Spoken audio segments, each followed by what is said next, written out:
Hello.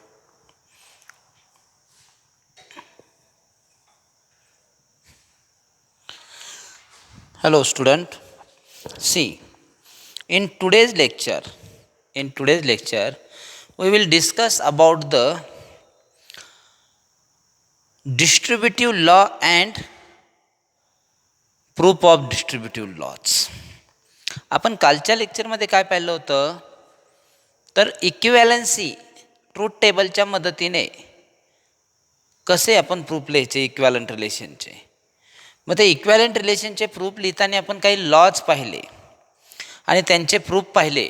D Morgan's law, त्यानंतरनं conditional law, त्यानंतरनं biconditional law. आता आपण पाहूया डिस्ट्रीब्युटिव्ह लॉ.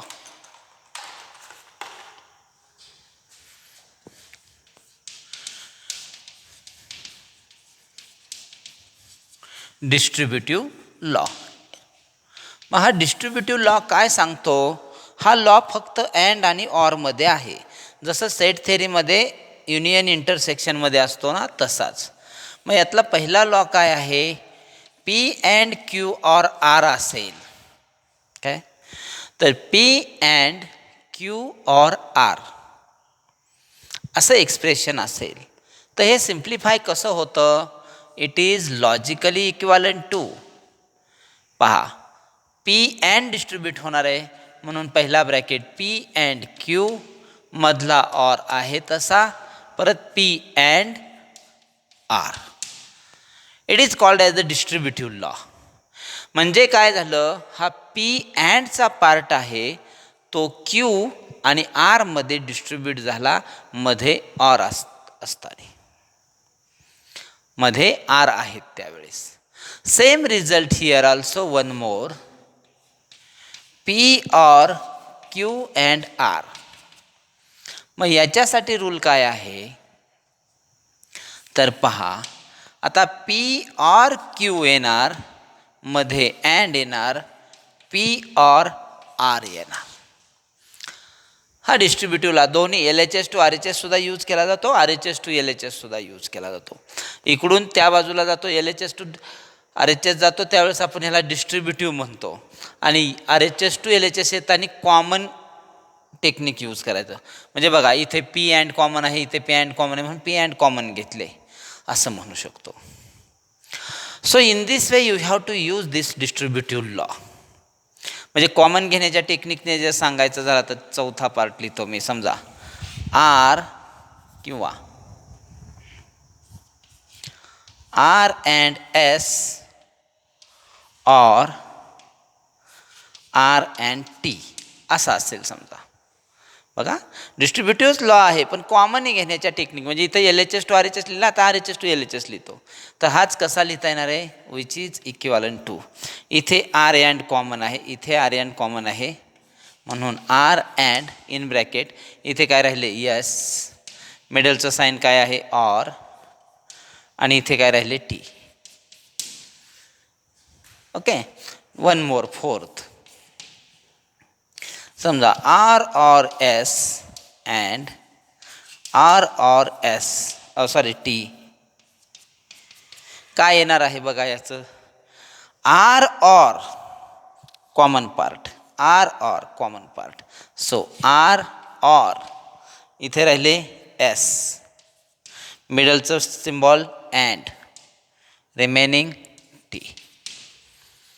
या पद्धतीने तुमच्यासमोर मी डिस्ट्रीब्युटिव्ह आणि कॉमन घेण्याच्या टेक्निकचे रूल लिहिलेले आहेत, पहा एकदा. Which is called as a distributive law.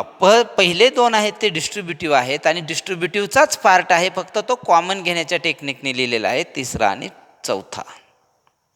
So these are the main rules which are used in writing proof without using truth table. Okay, so remember.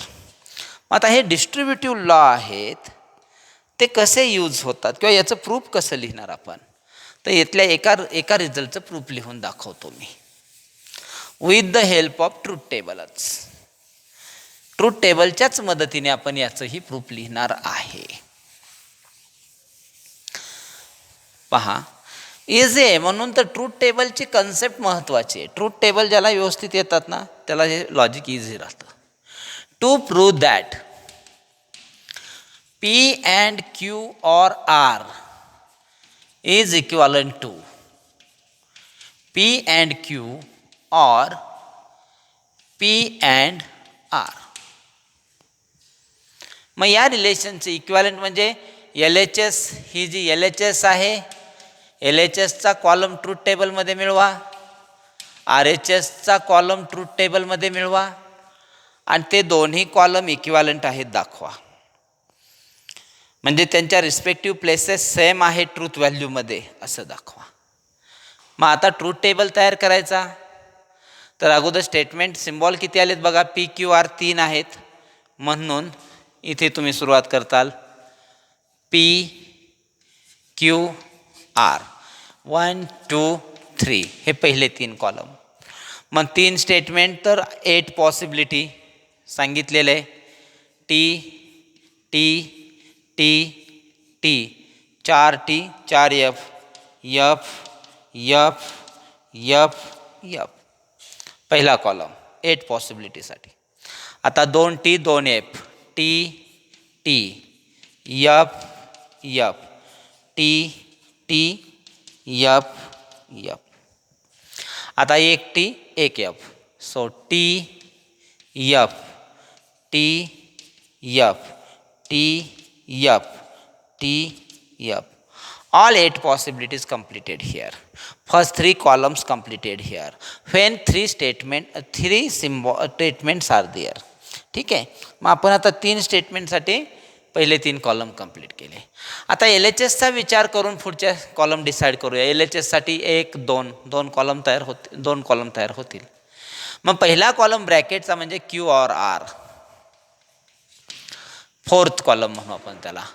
मग Q और R म्हणजे काय येणार आहे, सेकंड कॉलम बघा. सेकंड कॉलम आणि third कॉलममध्ये आरचा rule use करायचा, ऑरचा रूल यूज करायचा. ऑरमध्ये काय सांगितलं जातं, both are false, F F F otherwise T. So here is T, here is T, here is T, here is F F F F T T T F. ज्या लोकेशनला F F होतं त्याच ठिकाणी फक्त बघा F F F F F F second आणि third कॉलममध्ये ऑरचा रूल यूज केला, अदरवाईज टी. झाला फोर्थ कॉलम तयार. अजून LHS कंप्लीट होण्यासाठी आता काय राहिलं, and. So P and Q or R ही झाली LHS. मग LHS आता पूर्ण झाली. पण आता हा ब्रॅकेट म्हणजे कोणता कॉलम आहे, फोर्थ. आणि पी म्हणजे कोण आहे, फर्स्ट. म्हणजे फर्स्ट कॉलम आणि फोर्थ कॉलममध्ये, फर्स्ट आणि फोर्थमध्ये अँडचा रूल अप्लाय करा, हा फिफ्थ कॉलम पूर्ण होईल. मग आता याच्यामध्ये तुम्हाला फर्स्ट आणि फोर्थमध्ये अँडचा rule T T T otherwise F.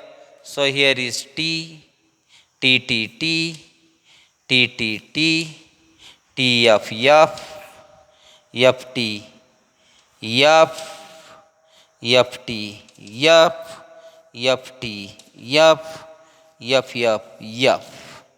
बघा झाला कॉलम कंप्लीट. LHS completed. आता RHSचा विचार करू. आता RHS सॉल्व करायची तर P and Q, P and R 2 column तयार होतील आणि मग तिसरा 3 कॉलम. मग पहा आता अगोदर पी अँड क्यूचा घेऊयात. पी अँड क्यू हा 6 नंबरचा कॉलम होईल. आता पी अँड क्यू, मग पी अँड क्यू, पी म्हणजे फर्स्ट आणि क्यू म्हणजे सेकंड. फर्स्ट अँड सेकंडमध्ये अँडचा रूल. अँड म्हणजे टी टी असेल तर T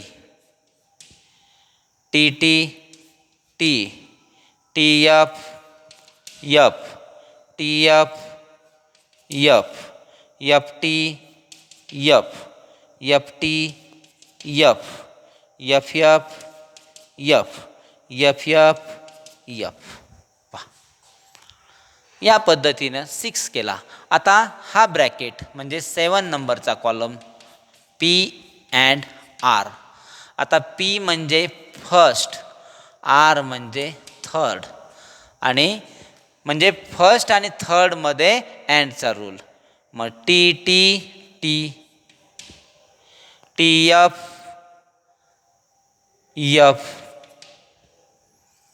T T T, T F F, F T F, F F F, F T F, F F F. झाला. आता यानंतर लास्ट आपले आर एच एस म्हणजे P and Q or P and R. P and Q म्हणजे 6 नंबरचा column आणि P and R म्हणजे 7 नंबरचा कॉलम. हा 8 टेबल. 6 आणि 7 मध्ये ऑरचा रूल. ऑरचा रूल काय सांगतो?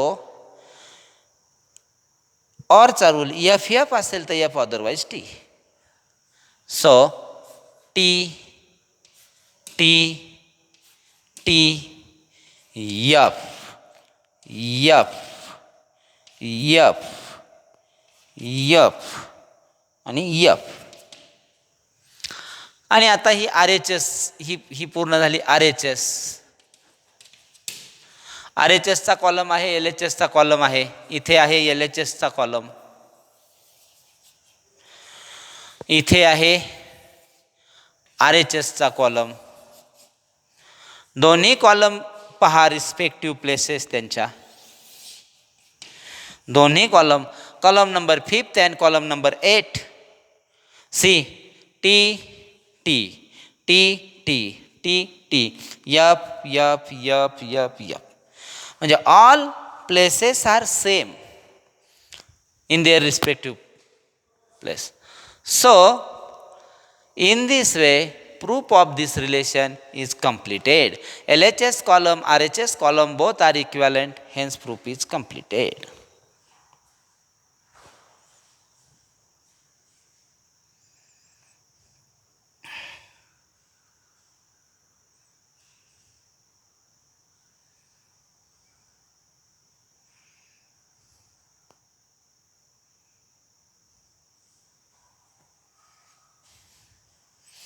तर या पद्धतीने आपण हा डिस्ट्रीब्युटिव्ह लॉ त्याच्यासाठीचे प्रूफसुद्धा लिहिलेले आहे. आता यानंतरनं इथे तुम्हाला पहा म्हणजे logical equivalency of the statement patterns is here completed. म्हणजे दोन स्टेटमेंट पॅटर्न लॉजिकली इक्विवॅलंट आहेत का नाही हे आपल्याला आता इझिली आयडेंटिफाय करता येतं, त्याचे रिलेशन्स पण तयार करता येतात. म्हणजे आता आपण एकूण किती रूल पाहिले तर पहा, पहिला रूल पाहिला डी मॉर्गन्स. म्हणजे बघा एकदा मी रिकॉल करतो. De Morgan negation of P and Q equivalent to negation P or negation Q. आणि यातच negation of P or Q असेल equivalent to negation P and negation Q. हा झाला डी मॉर्गन्स लॉ. त्याच्यानंतर आपण सेकंड रूल कोणता पाहिला काल? Conditional law. तो काय सांगतो?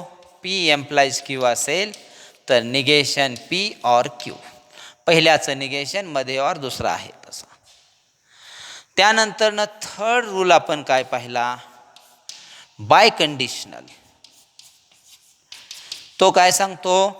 P implies Q and Q implies P. हाच रूल तुम्हाला ऑरच्या फॉर्ममध्ये सुद्धा लिहिता येईल, विच इज ऑल्सो इक्वल. आता सांगितलं ना हा कंडिशनलचा रूल, पहिल्याचं निगेशन मध्ये और दुसरं आहे तसं. मग बाय कंडिशनलचं कन्व्हर्जन ऑरमध्ये पहिल्याचं negation P or Q and इथं पहिला आता क्यू आहे, so negation Q or P. हे सुद्धा लिहिता येईल. म्हणजे बाय कंडिशनल लिहितं अँड ऑरमध्ये, एम्प्लॉईजमध्ये ते अँड ऑरमध्ये कन्व्हर्ट केलं. So remember this is the biconditional rule. Biconditional rule.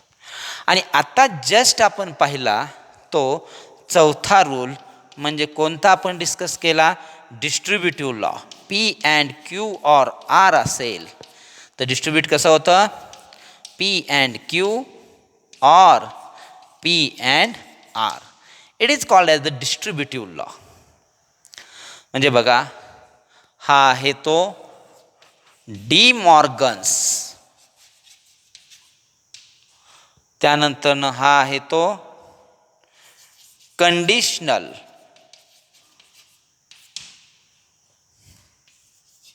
आणि त्यानंतर हा आहे तो बाय कंडिशनल.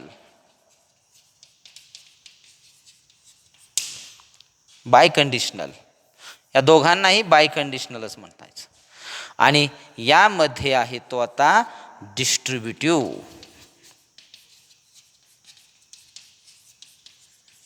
लॉस. याच्यात पण दुसरा आहे अँड ऑरच्या जागी इंटरचेंज केला की.